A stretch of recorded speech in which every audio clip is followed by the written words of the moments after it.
گل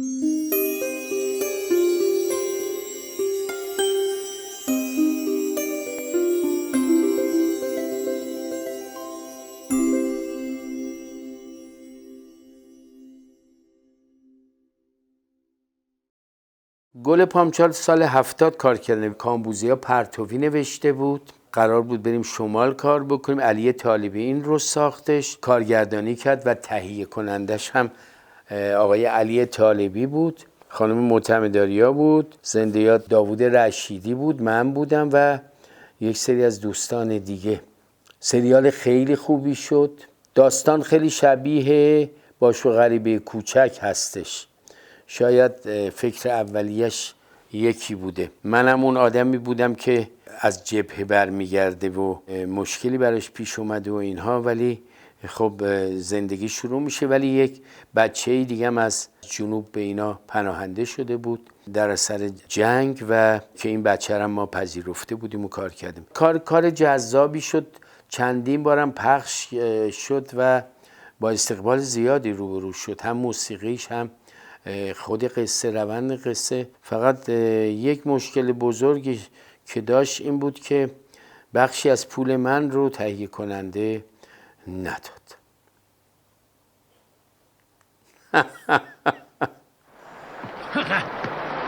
نردبانو بیار اینجا. نردبانو برای چی میخواد؟ مگه نمیبینی؟ برو بیاره. برای چی؟ حرف نزن، برو. نصب باش. بکن کن.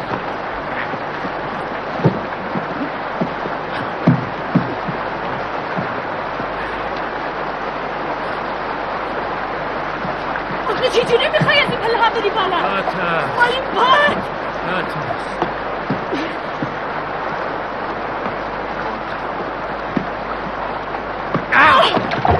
نیشو!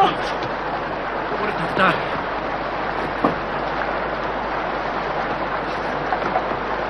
حسین تو نرو بالا، نرو بالا، بایستا اینقدر حرف بچه نزن. خودم درستش میکنم.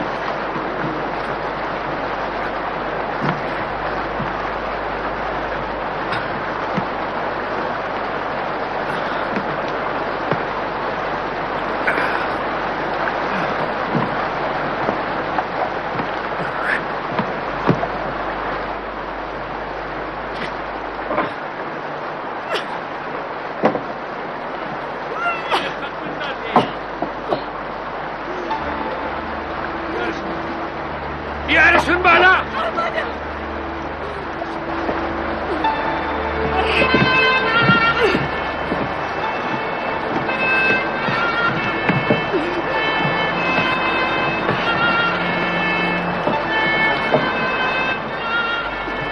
دشمن. اولین کار ماه رمضان بود که آقای فتحی، حسن فتحی کار کرد به اسم عاطفه. شاید اون کارم وقتی به من داد گفت این پدر رو بازی کن، گفتم نه اون پدر رو بازی میکنم. یه پدری بود خیلی وحشتناک بود و خیلی منفی بود که تا مرگش نشون داده میشه. اون هم در بستر مرگ میمیره و بیماری میگیره که دیگه نمیتونه صحبت کنه. من با خانم هرجاس گوشش به قول معروف صدا کنه، خانم خوروش، همیشه جزو بازیگرای ایدئال من بود. از زمانی که کارهای ایشون رو در نوجوانی و جوانی میدیدم جزو بازیگران خوب و من از ستایشگراش بودم، هم روی صحنه تئاتر هم به عنوان کاراکترش. یک زنهایی که ارائه میداد خیلی خوب بود. ایشون هم همسر من بودن و صحنه‌های جوانی هم داریم با خانم خوربش. بعداً هم منو دید ایشون و همسرشون، خیلی از من همسرشون تعریف کرد و گفت که چه بازی خوبی کردی و خیلی نقش سختی بود. نقشای منفی خوبه، اینها در آدم میمونه، آدم خود باید بروز بده. ما اینجوری باید خودمون رو تخلیه کنیم، چون بدیهامون رو سرپوش میذاریم، نمیذاریم بیاد بیرون. مردم فکر میکنن آدم خوب است، نمیدونن چه مار خوشخط و خالی همین رضای بابک. یه مهرم گذاشته آخر فامیلیش که بگن که آدم مهربانیه. نه، اینجوری ها نیست. میگه این جهان آشفته را قدری مهربانی شاید مرهمی باشد و عشق درمان درد بی درمانش. زمین میگرید. ببخشید که مرتکب شعرم شدم من.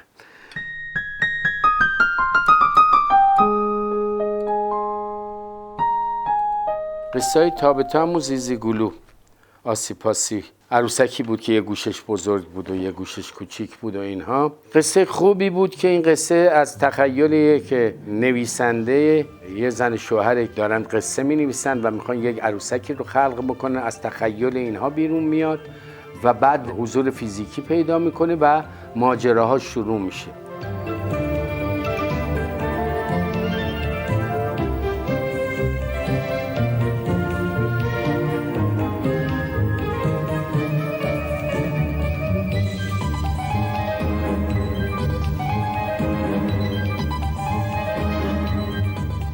به نظر من قصه خیلی قشنگی بود.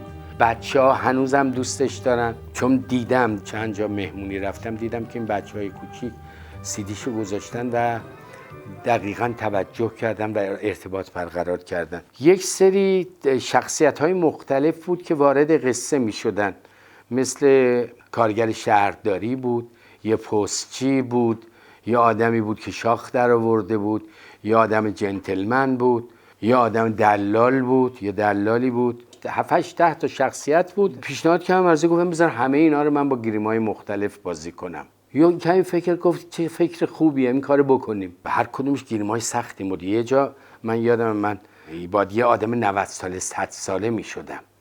من و خانم مقصودلو یه زن شوهر پیری بودیم که این عروسکی از تو قندونشون میومد بیرون. چرا؟ آخر من دندون ندارم. چی؟ دندون نداری؟ نه. میشنفه چی میگه بیبی؟ نه چی میگه؟ میگه دندون ندارم. پس از خودمونه. آره از خودمونه.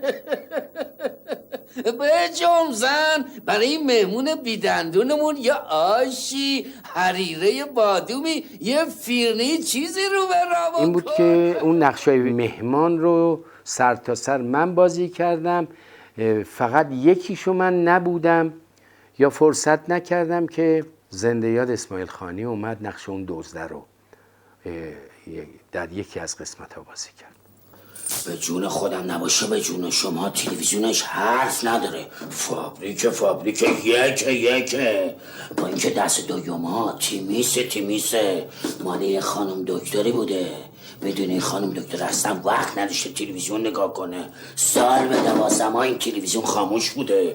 حالا برات روشنش میکنم که ببینی تصویر یک آینه. شما هم دروغ گفتی؟ با عرض شرمندگی بله. همسایه عزیز یه فکری بکنین. اگه دوستان من با این کاکتوس کذایی که روی سر من رویده من مشاهده بکنن، ابروی حیثیتم به باد میره. خب حالا تابتا جان، شما مطمئنی اگه من این کارو بکنم یعنی برم پیش اون شخصی که دروغ گفتم اعتراف بکنم این کاکتوس کذایی یعنی به عبارتی شاخ از بین میره؟ بله همسایه جون دیوار به دیوار مطمئنن اگر اعتراف بکنید این شاخ از بین خواهد رفت. خیلی متشکرم. سال 74 من یه سریال کار کردم به اسم خونه عشق. محسن پاکدل با من تماس گرفت. قصه قشنگی بود. البته یه ذره نگاه کوچکی به آرایشگاه زیبا داشت. یک مردی بود که خیاط بود و ماجراهای مختلف داشت. البته ماجراش ادامه پیدا میکرد، قصه تو قصه نمی آمد. من در خدمت زندیات مرتضی خان احمدی بودم، 2 تا دوست بودیم. یادم هست یک صحنه هستش که قرار بود آقای احمدی بخونه، با هم خوندیم. در خدمت خانم شهلا بودم، 2 تا کار من با خانم شهلا ریاحی کردم. خیلی سرزنده، شاعر مسلک، خیلی شعر میگفت، شعر میخوند همیشه بیرون صحنه. من با خیلی از این بزرگان خانوم ها به عنوان پارتنر کار کردم. حالا یا من رو پیر میکردن میشدم شوهرشون. من خیلی زن گرفتم توی قصه ها و من فکر میکنم بیشترین ازدواج هنری رو داشتم در قصه ها. البته یه روز یه آقایی توی خیابون جالبه. گفت که شما هی خانمای مختلف باش بازی میکنی، خانمت ناراحت نمیشه تو با این خانما؟ گفتم همه این خانما همکار ما هستن، دوستای خانوادگی هستیم، شوهراشون دوستای من هستن. توی قصه ما مثلا ممکنه مادر پسر باشیم یا زن و شوهر باشیم، نه هیچ مشکلی نیست و شما اصلا نگران نباشید. سلام زندگی، مسعود شاه محمدی کار کرده بود، جوان بسیار خوش‌ذوقی بود. قصه های مختلف من با ایشون کار کردم. یادم یه قصه‌ای بود مثلا با خانم مریم سعادت بودم و قشنگ بود. ماجراهای خانوادگی بود و معضلات اجتماعی و خانواده و اینها رو بهش میپرداخت و من دوست داشتم.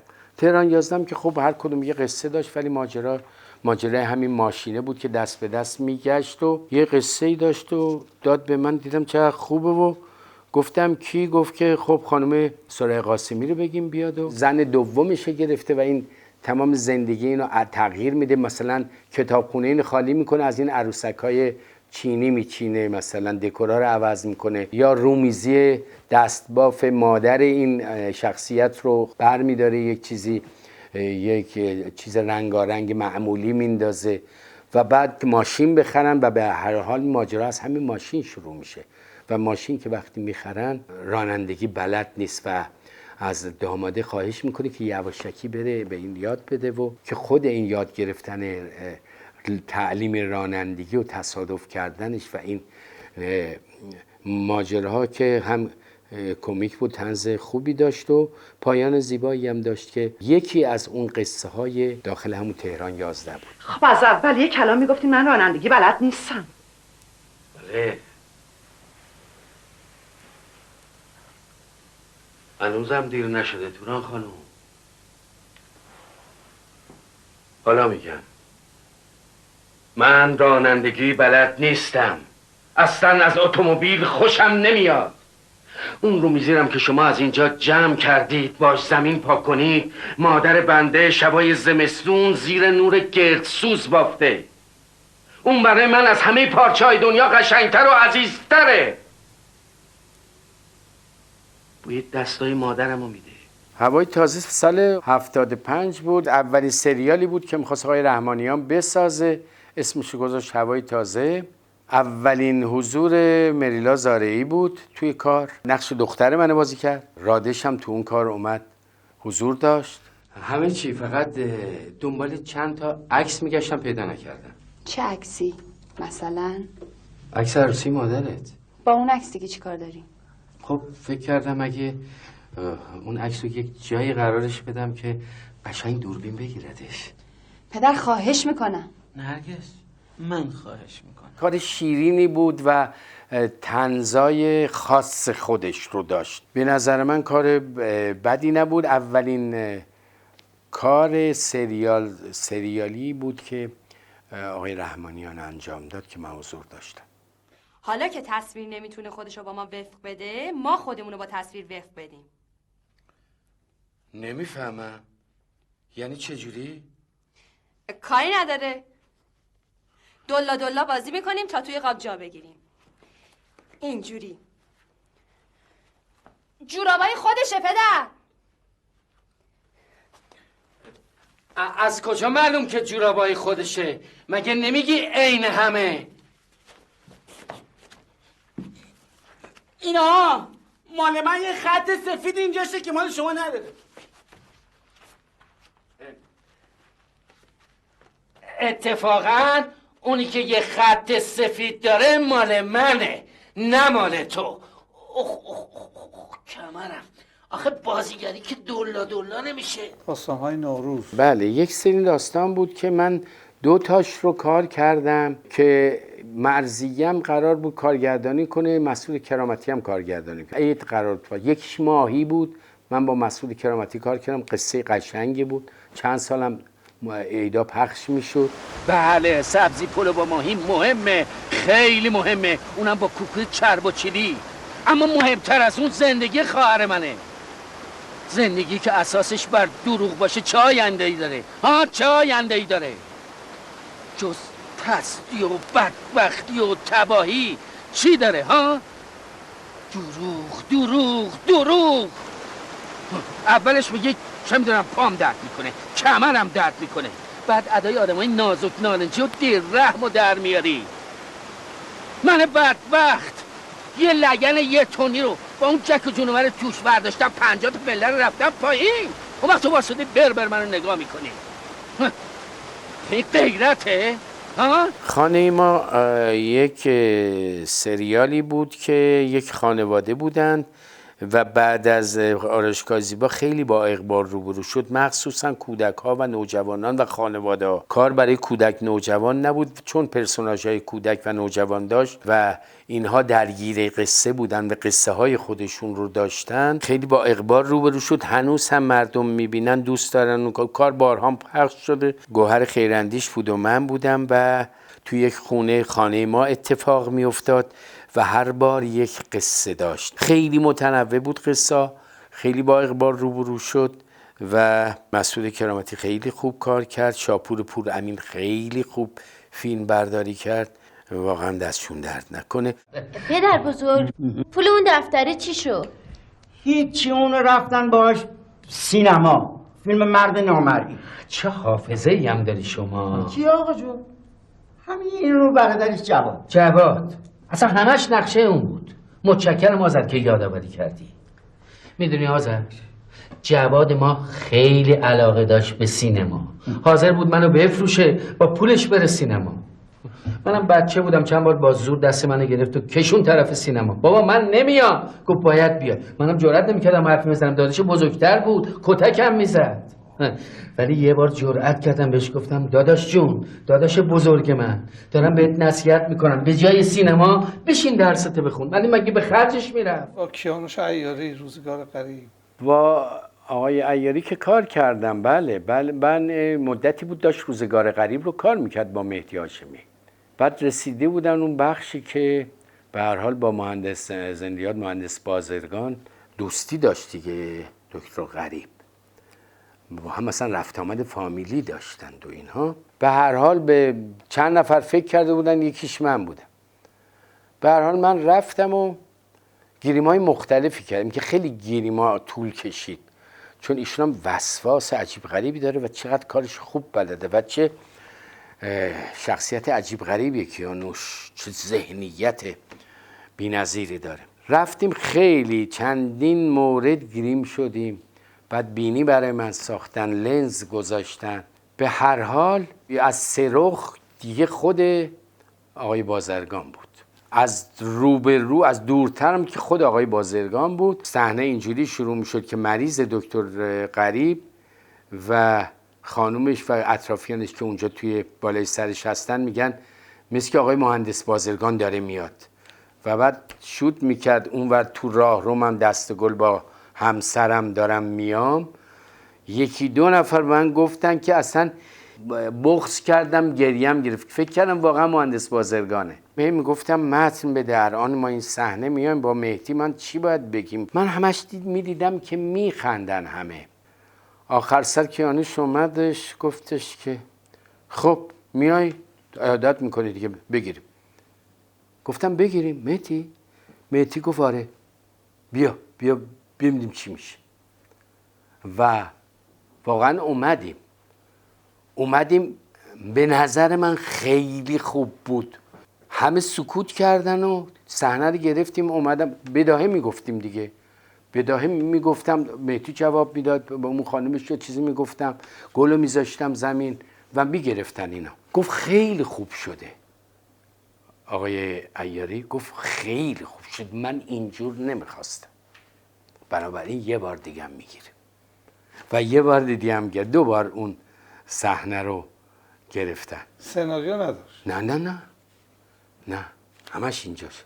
شما به دور فوتبالیست بودی یا مهندس؟ ای آقا ما کجا اینا کجا؟ اون موقع ما تو زمین خاکی شیلنگ تخته مینداختیم.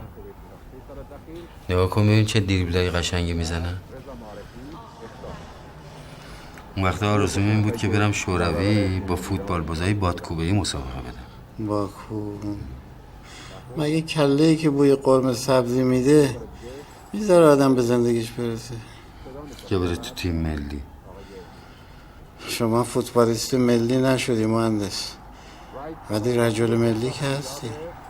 یه کارم بود پرانتز، باز آقای پوراحمد کار کرد که من یه قسمت شکار کردم. گفت چه لهجه‌ای دوست داری صحبت کنی؟ گفتم من چون تجربه قزوین دارم، عمه‌هام در قزوین بودن و قزوین میرفتم، مادر بزرگم هم ترکی خوب حرف میزد هم قزوینی حرف میزد، بلدم و یه شخصیتی رو من به لهجه قزوینی این اختلاس نداریم. همونطور که در بادجوییام گفتم